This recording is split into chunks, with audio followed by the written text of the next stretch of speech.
So some of what you learned. I was a bike officer when I worked here for those 2 summers. So it was nice to be able to like explore the island. You know, being on a bike is obviously different than being on foot patrol or in a cruiser. So it was nice to be able to explore and get to know the place because I really didn't know it at all. And obviously you have to respond to calls, so you have to figure out where you're going in the streets and all that. But you're out there right in the community. You know, you're not, like I said, driving around in a car, you know, outside of town. You're right in the middle of it, so to speak. So you have to,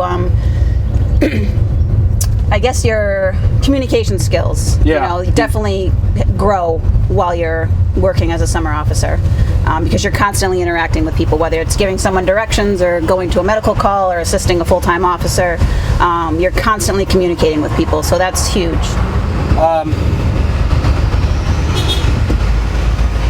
In the environment that we're under right now, when you see what's going on with people and you know the problems that are out there right now with black people being shot, how does that make you feel, and how do you react on a personal level to it?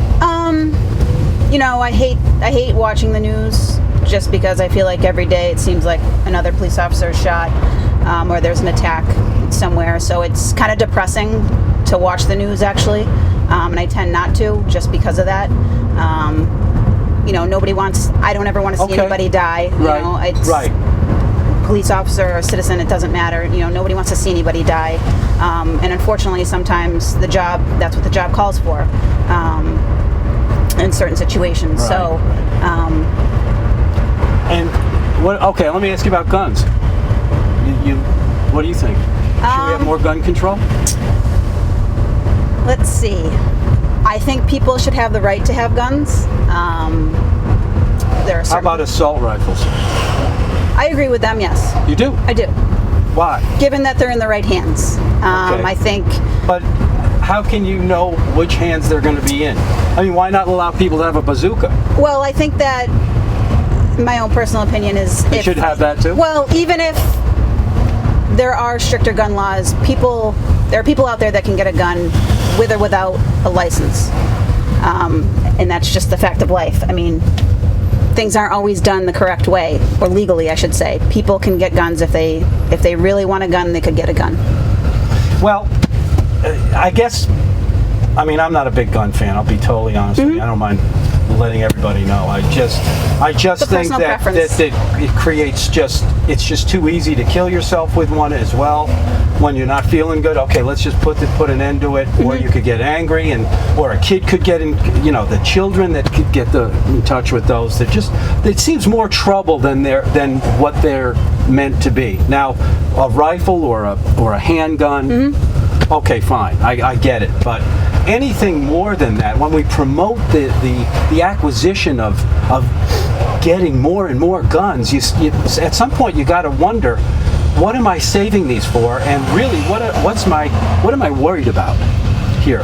Well, is it really that the state is going to come and get us? Society, I think, as you can see in the media, has everyone has a gun nowadays. I mean, I guess it's personal preference, but you know, whether or not you want to carry a gun, and I personally feel comfortable with one. I have a personal one that I have, as do many other officers, if not all of them. But I do think that they do save lives. I mean, if you look in the media and watch the media, there are certain instances where people, non-police officers, are carrying off-duty, non-police officers carrying in certain situations arise, and you know, they do save lives. Right. And yes, there are the negatives. There's negatives and positives to it. And again, I think it's just all the person and whether or not they're, you know, locking it up properly and teaching their kids about the guns, which is, you know, huge. I think every parent that owns a gun should be teaching their child about the guns. When you, and we're not going to talk about guns the whole time, but when you look at our country and how many guns we have, and you look at other Western countries that don't collect guns the way we do. Sure. I mean, it's obvious that, we're having more trouble with them than those countries are. Do you think that being female is better suited as a police officer? I would say better. There are certain calls that I've been on where you might be dealing with another female, and that's who they feel most comfortable with, talking to a female. And there's been on calls where we've been dealing with a male, and they feel more comfortable talking with a female than a male officer. And it goes vice versa. I've been on calls dealing with females, and they prefer to talk to a male. So it goes both ways. It's nice to have the mix of both male and female on the job because it helps in certain situations. Sometimes it is helpful to have the females there just because, believe it or not, females are tough to deal with in the job. So it's nice to have that another. What do you mean? Sometimes they're just tougher. You add in, alcohol. And so it's, really? So they react differently to you. Sometimes, depending on the circumstance and depending on the reason why, there's why you're dealing with them. It depends. I mean, everybody's obviously different. But yeah, sometimes they don't want to deal with a female officer. Whether I don't know what the reasoning is, but and sometimes they do. Again, it's dependent upon the person. So, I mean, you're not very tall. No. You're slim. Physically, how does that play into it? Like, have you ever had to take anybody down before? Yes, we've definitely gone hands-on with people. If the situation calls for it. But normally there's a male. Generally, most calls, with the exception of your barking dog complaints and minor things like that, there's usually, any serious call, there's at least 2 officers there, if not more. So, yes, you have your backup, and you have to do your job to the best of your ability. So I guess that's the best way that I can explain it. I don't question myself when it comes to, having to go hands-on with somebody. But that's just my own personal opinion. Now, when you show up for work, what's that like? Okay, so you show up, and like in the movies or TV, they're all sitting there, and the sergeant is there, and he says, "Okay, this is what we're doing. Murphy, you make sure that gets done right," or whatever. What happens as far as that goes? So I just show up, I get changed into my uniform, put all my gear on, and then we go into briefing. Okay, each shift. Yeah. How many are you at once? So the maximum usually on a shift for full-timers is 2 sergeants and 4 patrolmen. And then we might have a couple reserves on the shift helping us out in town on foot or on the bike. So generally 6 full-timers, if somebody's taking a vacation day or whatever. It could be a little less than that. So show up for briefing and we discuss, what happened on our days off or, the day, the times that we weren't there. And then if there's anything that needs to be addressed, the sergeants will address those issues and explain if we need to do anything extra. And then we just go out to work. I mean, it's... Right? I mean, you can't tell me exactly what's going on. Is there a pressing issue right now?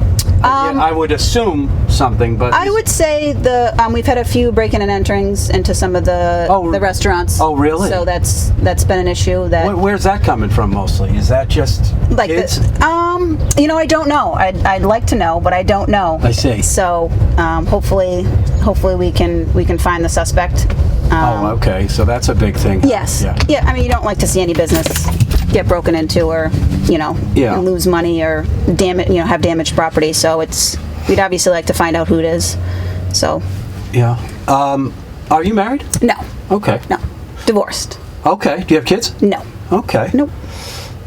If you weren't on Nantucket and you weren't doing this here, where would you want to be? That's a good question. I guess I haven't really thought about it. Would you want to be like in a big city? I wouldn't mind, but again, I do like the on and off season here, so I guess that would be different because I feel like it would probably always be busy or more busy in a Boston or New York or a bigger city like that. But I do like it here, so I really don't have any reason to leave. That's great. It's a great place. Overall, in the police force, does everybody seem pretty happy, or what could the community know or need to know that could help them become more comfortable? As far as within the police department, Yeah. I think, you know, most of we have great camaraderie, I think, within the police department. Like I said, a lot of us hang out outside of work together, so I think the camaraderie is great here. Obviously, it makes it easier when we have a nice building to work in. Sure. Work environment is huge. Good. And just the community has been great, I must say, even with all of the stuff that's going on in the media.